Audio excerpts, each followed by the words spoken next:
Dewan Perwakilan Rakyat Aceh (DPRA) bersama Gubernur Aceh menyepakati rancangan Kanun Aceh tentang pertanggungjawaban pelaksanaan anggaran pendapatan dan belanja Aceh (APBA) tahun anggaran 2024 dalam rapat paripurna yang digelar pada Kamis 31 Juli 2025 di Gedung Utama DPRA.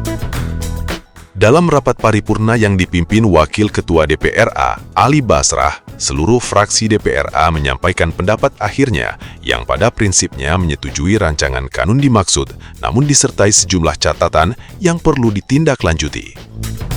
Gubernur Aceh yang diwakili PLT Sekda Aceh, M. Nasir, menyatakan dalam pendapat akhirnya bahwa seluruh masukan dan rekomendasi dari DPRA akan ditindaklanjuti sebagai bagian dari komitmen pemerintah Aceh dalam mewujudkan tata kelola keuangan yang transparan, akuntabel, dan berdampak langsung bagi masyarakat.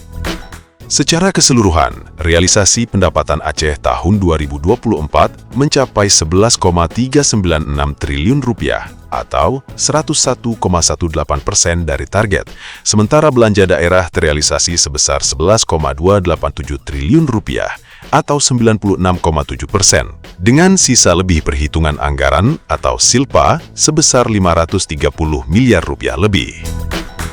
Usai penyampaian pendapat akhir DPRA dan Gubernur Aceh, pimpinan rapat kemudian mempersilahkan Sekretaris Dewan untuk membacakan keputusan DPRA tentang persetujuan terhadap rancangan Kanun Aceh tentang pertanggungjawaban pelaksanaan APBA tahun anggaran 2024.